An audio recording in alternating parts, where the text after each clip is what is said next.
একটি প্রকৃত ভগ্নাংশের লব ও হরের অন্তর 1, লব থেকে 2 বিয়োগ ও হরের সাথে 2 যোগ করলে যে ভগ্নাংশ পাওয়া যাবে তা 1/6 এর সমান।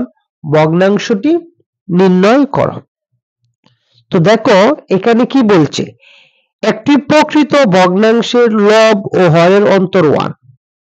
আমরা জানি প্রকৃত ভগ্নাংশের হর বড় থাকে, লব কি থাকে, ছোট থাকে। আমি মনে করি ভগ্নাংশটির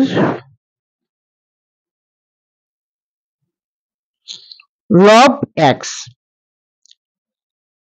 ভগ্নাংশটির হর x প্লাস 1।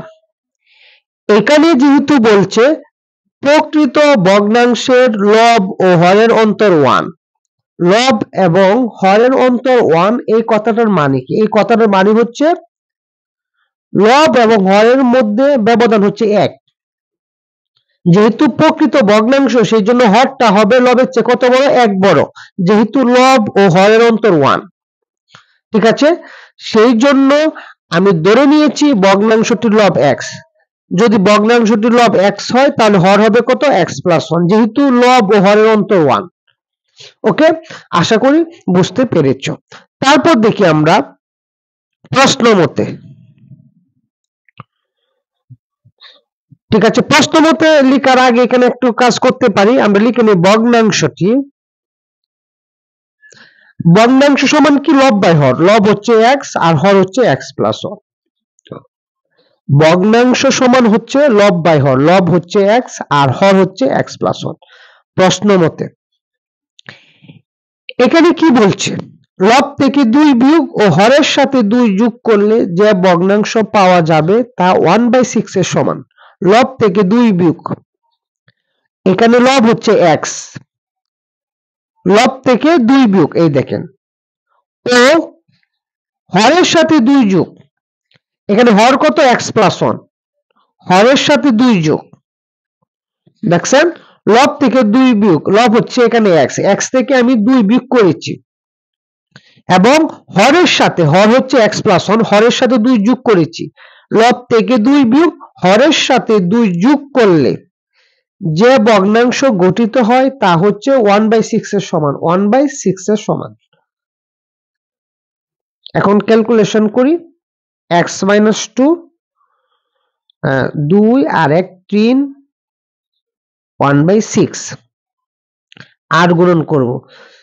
x কে 6 দিয়ে গুণ করব, 6x, 6 কে 2 দিয়ে গুণ, 6 দুগুণে 12, 1 দিয়ে x প্লাস 3 কে গুণ করব, x প্লাস 3, 6x, ইহা প্লাস, এদিকে আসলে মাইনাস, ইহা মাইনাস 12, ওই পাশে গেলে প্লাস 12 প্লাস 3,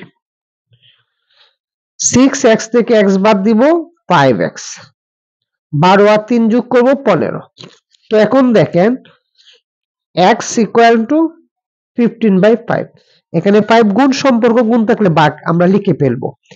এই কথাটার অর্থ হচ্ছে এখানে আমরা উভয় পক্ষকে 5 দ্বারা ভাগ করেছি। 5 5 কাটা থাকবে x, পরের ওকে 5 দিয়ে ভাগ, পরের ওকে 5 দিয়ে ভাগ করলে 3। তো দেখেন আমি কি বের করব? ভগ্নাংশটি বের করব। ভগ্নাংশটি বের করব। তাহলে ভগ্নাংশ সমান কি আমি জানি? x by x plus 1। x এর মান কত পেয়েছি আমরা? x এর মান পেয়েছি 3। তাহলে আমি কি লিখতে পারবো? 3 লিখতে পারবো। আর কি আছে? x plus 1। x এর মান পেয়েছি 3, 3 আর 1 কত? 4। ইহাই আনসার। আমরা ভগ্নাংশটি নির্ণয় করেছি। Thank you so much.